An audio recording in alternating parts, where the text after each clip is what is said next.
guys, Kitty here, and I have a board game component and gameplay review for you, and it is for Call to Adventure from Brotherwise games. This game is amazing, and we have played it a ton, so the review is definitely going to be a good one, but I still want to talk about it and show you the components and talk a little about the gameplay. Alright, so one of the components that I'd like to show you first is the board, the player board. And one of the things that I really love about the player board is it has a player aid on it, which tells you or gives you a reminder of what the different symbols do on the different runes. And we'll get to the runes in a second. But it also has scoring for your corruption track, and it also tells you where which cards you can play at particular levels of corruption or virtue. So the more virtuous you are, well, you're only playing hero cards. You're not playing anti-hero cards. Or if you're truly corrupt, you can't play hero cards. So it's handy to have this little reminder and the player aid at the bottom. It comes with 4 of these, and they are all very sturdy cardboard. And I say that with all honesty because, like I said, we've played this a bunch. And when we go to play, I will pull these out and I'll just kind of toss them at people. So they have held up splendidly. The only difference on the boards are the different coin images. It has no bearing on gameplay. So all the boards are identical. Next, we have the cards. These are story cards. Sorry, excuse me, character cards. Getting ahead of myself. Character cards will have the tree symbols on the back, and the tree grows as the story progresses. And I'm probably doing that backward. I can't tell, but it looks like I did it backward. Forgive me, it's late and I'm tired. So you start with the little tree, and then it grows into a fledgling, and then it grows into a full-grown tree. So that's one of the ways, other than the colors of the cards. Like the first character cards are brown. The second stage is blue. And the final stage is red. Alright, so character cards, as far as those go, they are standard card stock. And for as much as we've played this game, I'm shocked that these cards are not damaged more. But I guess that speaks for the quality of the card stock that they're printed on, or the finish. They are very slick and shiny, so that could also have something to do with it. And the story cards, which are these that have the Roman numerals on the back, that's 1 for Act 1. I have that upside down. That's 2 for Act 2, and 3 for Act 3. So again, same thing with the cards as the character cards.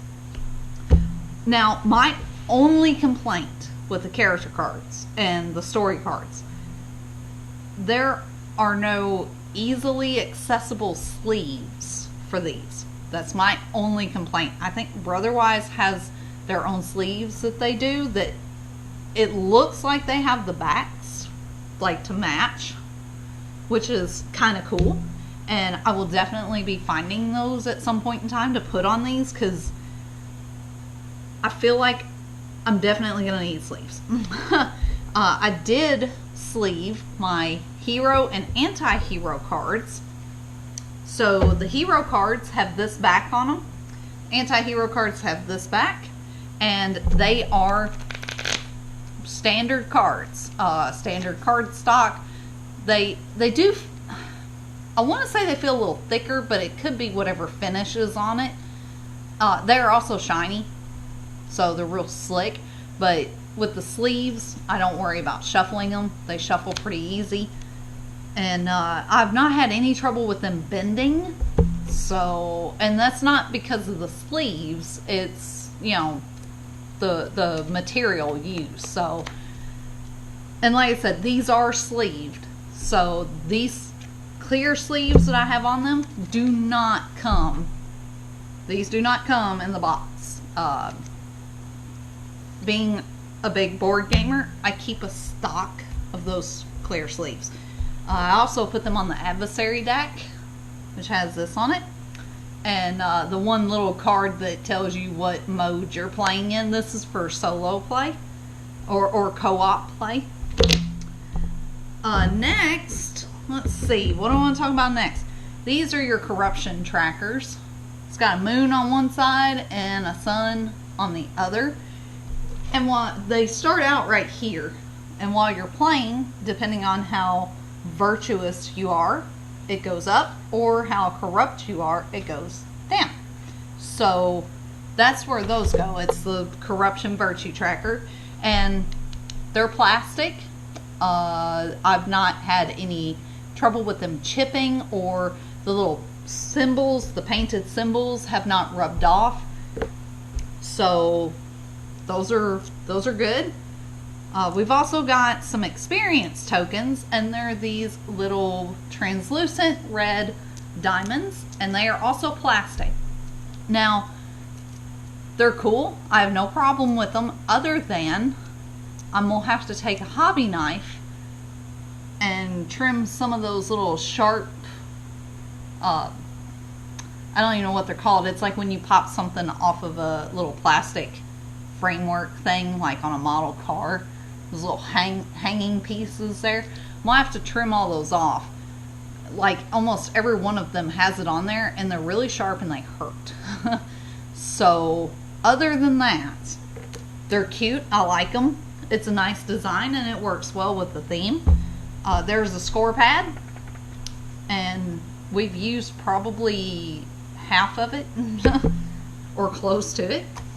It's just regular paper. It's got everything you need for scoring, and I didn't catch it at first, but they have the hero and anti-hero cards.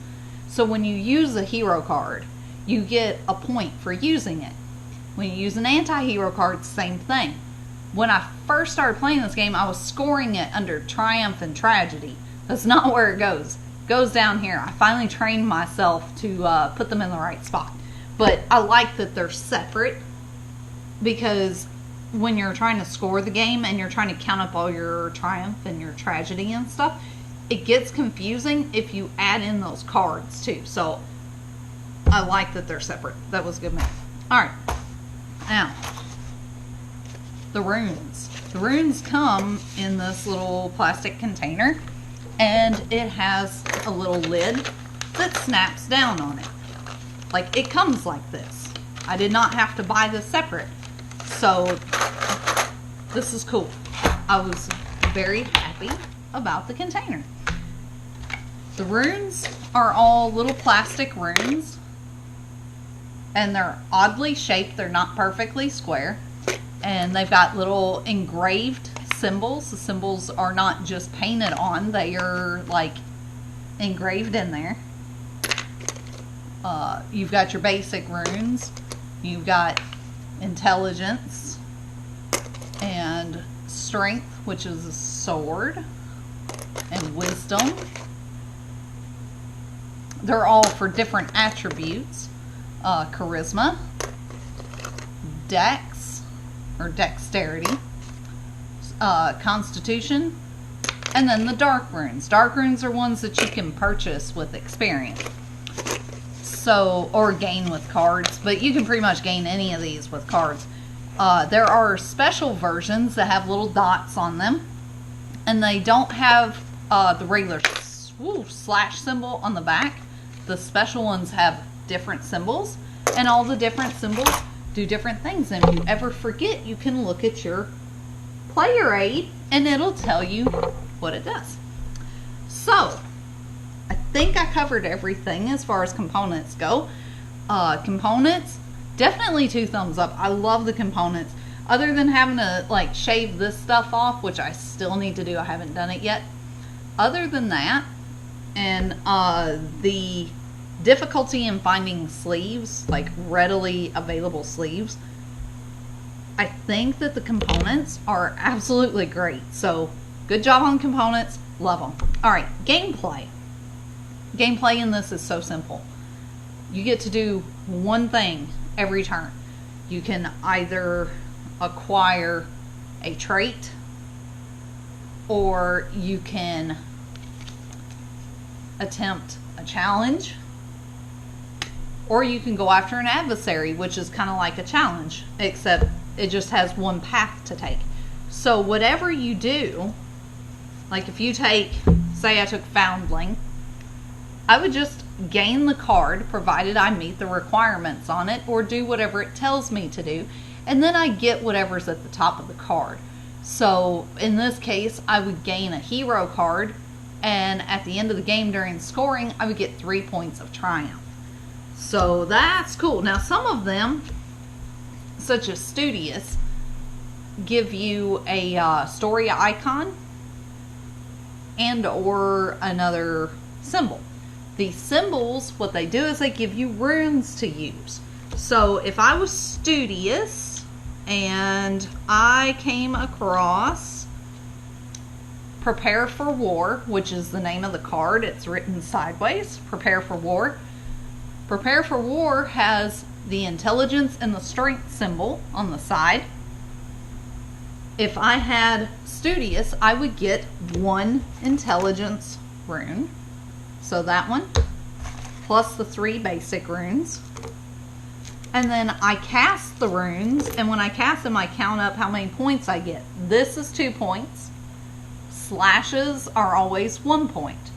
So if I get, well, I got the wand symbol, the icon, so I got 3 points total.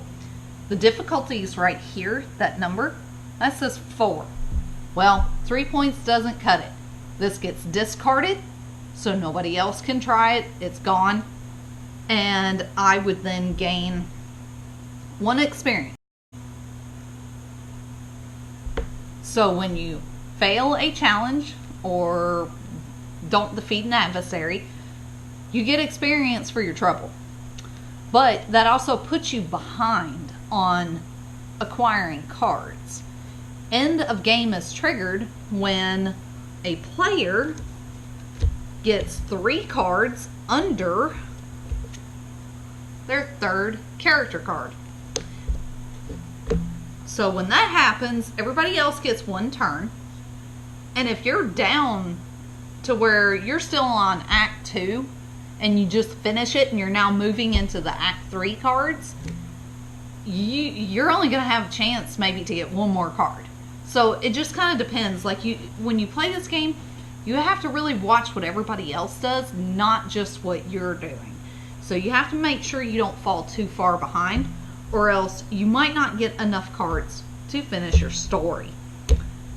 I mean, you could still finish the story, it just probably won't sound the way you want it to. So every rune icon that you have that is applicable for something, I just had it and I've lost it. Okay, so like Banish a Ghost, it has Wisdom and Charisma. If I have 2 other cards in my story that have the Wisdom rune at the top of it, I get 2 Wisdom runes, not 1. And if I have a 3rd one, that's when I get the special one. But if I have Wisdom and Charisma runes both, does not matter which path I choose to go, I would get all the Wisdom and all the Charisma runes that I have available to me, and they would apply to whichever path I choose. So let's say I had 2 Wisdom and 1 Charisma, plus the 3 basic, and that's an awful lot of runes for a Act 1 card, but still, if I had that and I was trying to banish a ghost, difficulty is 3. I then cast all those runes. So just drop them on the table. And I do whatever they say. So I got 2 symbols and 2 slashes. So that's 2, 4, 5, 6. The difficulty was 3. So I succeed. Now, if one of these symbols pops up, you get a hero or anti-hero card. Now, if I were to try to gain a spirit guardian instead of banish a ghost, if I had this roll, I would still succeed. That little +1 down there adds +1 to the difficulty of this challenge. Allies do the same thing. Allies, such as this animal companion, will add +1 to the challenge. So that's pretty much all there is to this game, though. You're just acquiring story. Oops, I put those in the wrong spot. You are acquiring story elements to tell a story about your hero or villain. That is the main goal of the game, and that's what I love about it, because I don't care what my points look like at the end of the game. I really don't.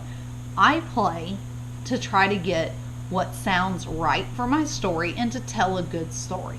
That's what I'm most excited about.